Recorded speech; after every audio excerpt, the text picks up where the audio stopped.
Emirates Stadium. We are half an hour away from kickoff here. Arsenal versus Liverpool coming up. And I'm sure you've seen the team news right now, but if you haven't, for Arsenal, it's an interesting one. 4 changes. Callum Chambers keeps his place at right back, though. He's going to be up against Sadio Mane today, which will be interesting. Centre backs for Arsenal, no David Luiz, obviously, so it's Gabriel and Rob Holding. Granit Xhaka doesn't make it, he is ill, so Dani Ceballos starts with Thomas Partey in the centre of midfield. No Bukayo Saka, so Pepe on the right, Aubameyang plays on the left once again, and Lacazette keeps his place as a central striker. So the starting 11 for Arsenal is Leno, Chambers, Holding, Gabriel, Tierney, Ceballos, Partey, Pepe, Odegaard, Aubameyang, and of course Alexander Lacazette. Oh, nearly lost the team sheet there, it's a bit windy. Substitutes today for Arsenal: Ryan Bellerin, Ian, Cedric, Mari, Nelson, El Neni, and Ketia Martinelli. So big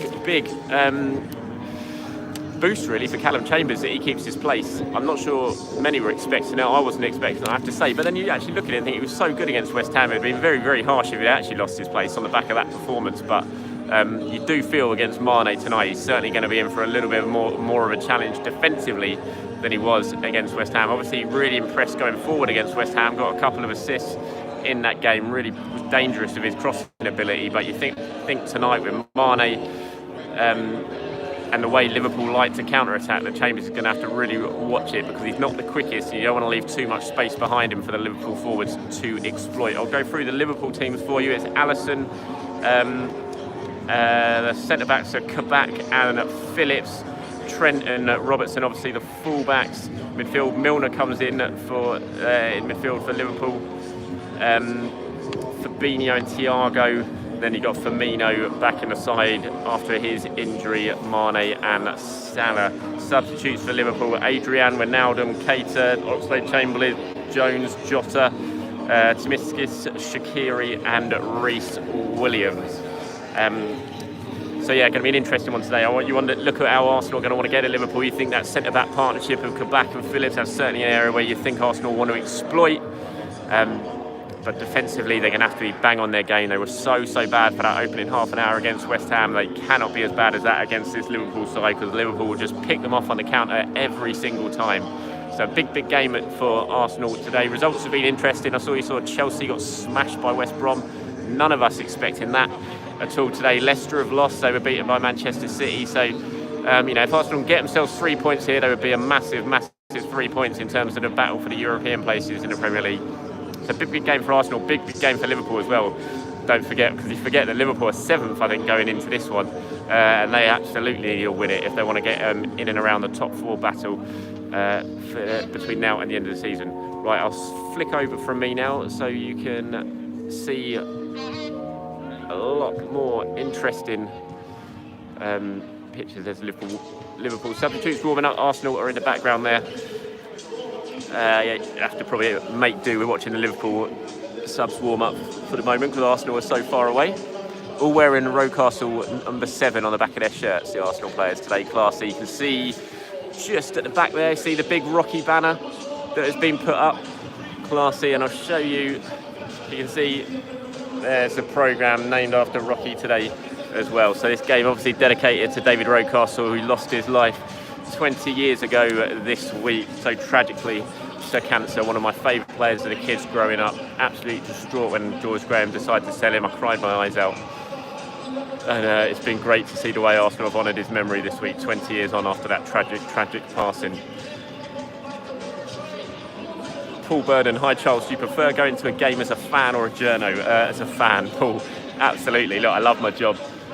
Still have to pinch myself at times to think that I'm doing this, but if I had a choice, if I was going to a match as a fan or a journo, it'd be as a fan every single day. My season ticket seat is just over there. See where that cannon is?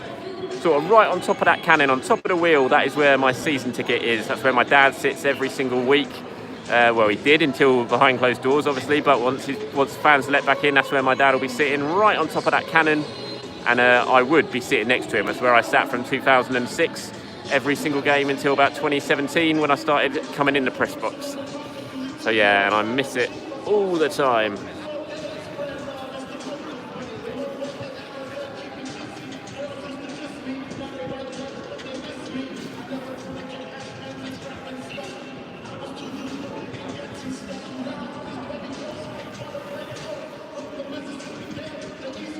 Anabolic Animals, favourite Rocky goal. God, here we go. I mean, everyone thinks about the Man United goal. I loved his goal at Anfield in the League Cup in the 1-1 draw in the 1989 season when Mickey Thomas fed the ball to him and he pinged it across from the right-hand side of the penalty area into the top corner past Grobbelaar. Fantastic goal. Loved his chip against Aston Villa in the title-winning season as well at Villa Park. Loved his goal. Who was the one at Highbury when he skinned everyone? Was it Middlesbrough when he went on that run? Last goal I think I saw him score for Arsenal live was the 1-1 draw against Man City in his final season when Wrighty set him up in front of the North Bank. Remember that one well.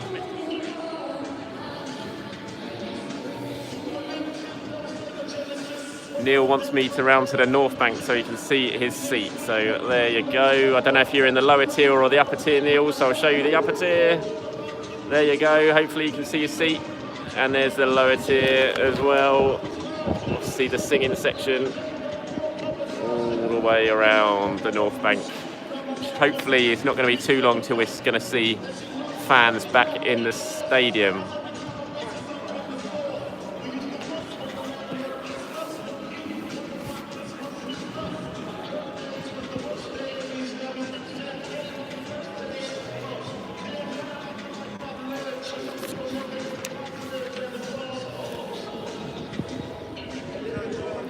Thoughts on the Chelsea game, Siad? Funny. That's pretty much my thoughts on it. It was very funny.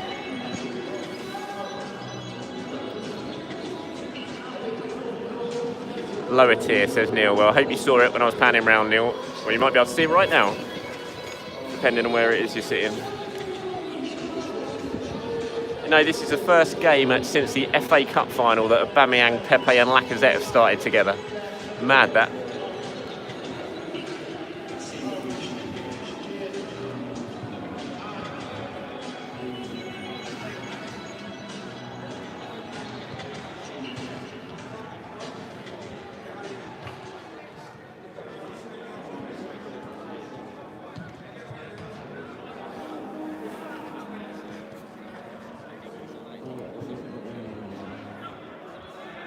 Owen says should be a high-scoring game. It tends to be when these two teams play each other. Although most of those goals come at Anfield, to be fair.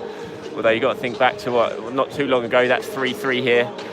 What a moment that was when Mesut Ozil scored that goal to make it 3-2 when Arsenal scored 3 times in 5 minutes.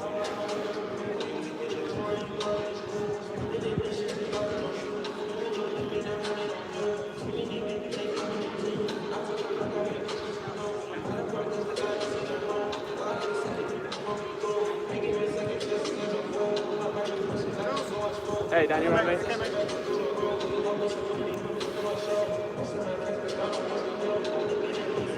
Siad, would we had a better season with fans in the stand? I don't know, it's tough to predict, isn't it? But I think Liverpool certainly have had a better season with fans in the ground. I can't see there's any way Liverpool would have lost all those games in a row at home at Anfield had they had fans in the ground. So I think it's been a strange season. I think we all just want to get to the end of this season, get some sort of normality back next year with fans in the ground, because it's going to be so much better. It's weird for me. I mean, we're always almost accustomed to it now because we come to these all the time and you just get used to it, not having fans here. But it's just going to be so much better when you're all back in these grounds.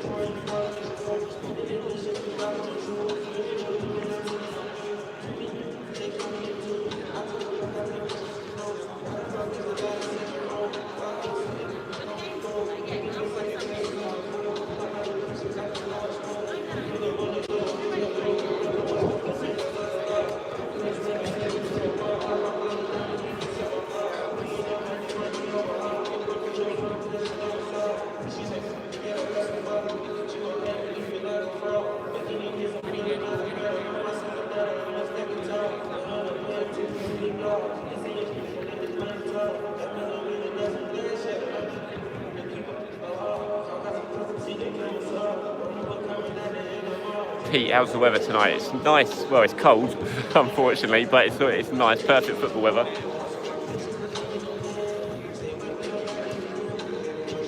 Adam, are you allowed to celebrate? There's not any rules against it. I don't really celebrate. It's not really the thing to do, but there's been a few occasions when I have. Actually, talking about that Liverpool game a few years back when Ozil made it 3-2, I certainly celebrated when that one went in. That was amazing. There's been a few occasions. I think the most I've ever celebrated a goal in a press box was at the Manchester City semi-final at Wembley a few years ago when Nacho Monreal made it 1-1. And I think it was because the goal came so out of the blue from the Ox's cross, who I'm looking at right now, Oxlade Chamberlain, right in front of me. He crossed it in and Nacho scored that volley at the back post, and it was so unexpected, and I kind of forgot where I was, and I really celebrated that one.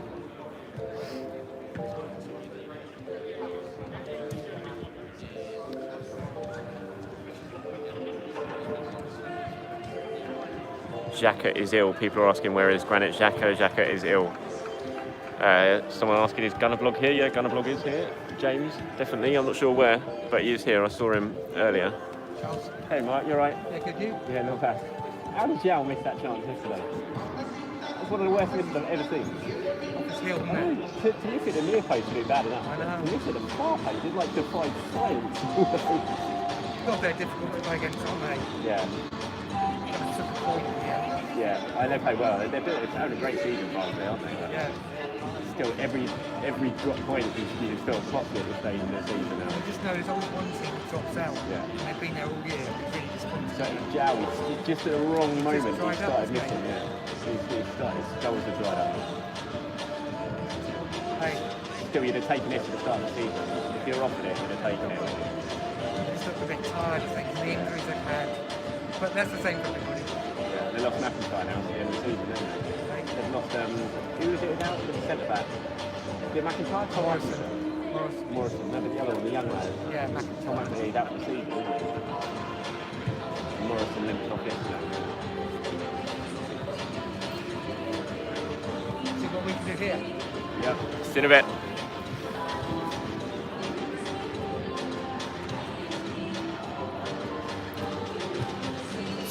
Sorry for that, guys. I was just talking to someone in the background. Ronik, can you meet the players before or after game? We used to meet them after the game to do some interviews, but we can't do that in these COVID era times. We just sit in our seats, do the press conference virtually, and then go home. Before COVID, we'd go downstairs, we'd watch the game, do the press conference, then we'd go down to where the players come out of the changing room and wait around to try and get some of them to speak to us after the game. None of them did. Well, some of them did, occasionally.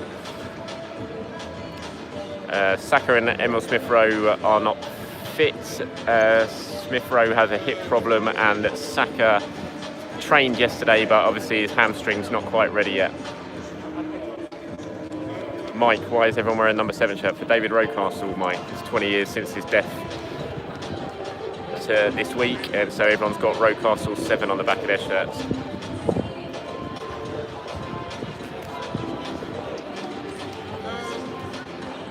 People asking did I know Claude from AFTV? No, I didn't know Claude. Really sad what's happened with Claude. Didn't know him, I've never spoken to him before in my life, but obviously saw what's happened this week. Very, very sad. Liverpool heading in now. Last little bit of shooting practice for Arsenal before they head in. Can Thomas Partey score today? Can he get his first Arsenal goal? Can he get a shot on target? We haven't seen much of it from Thomas since he's come here. Unfortunately, his shooting hasn't exactly been dialed in since he's arrived. So one of these days he's going to ping one in the top corner.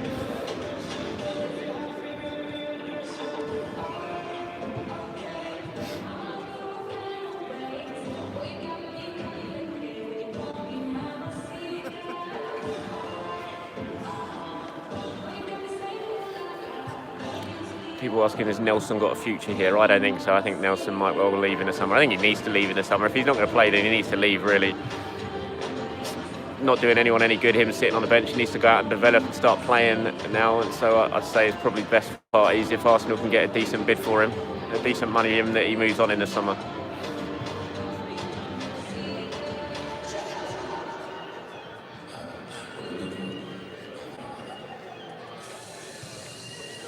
Like that's it for the warm-ups. Look, they're just going to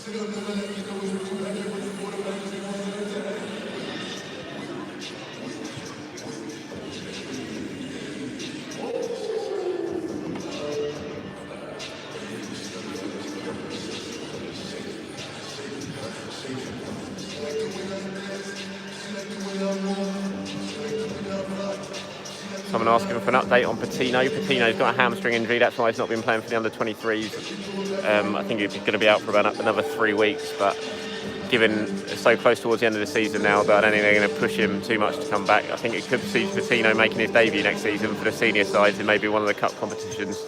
Lots of excitement at Arsenal about how good he is. So the main group have now headed back into the changing room to get ready as substitutes, the last few out there.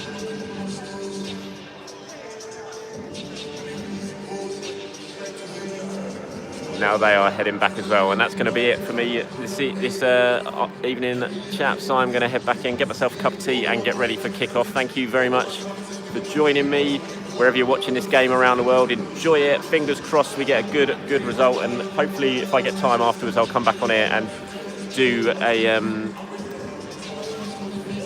hopefully at the end of the game, if I get time, I'll come back on and do my player ratings. If not, I will certainly come on tomorrow morning and record a video and go into a little bit more detail about how the match has gone. So enjoy the game, everyone. I'll speak to you very, very soon.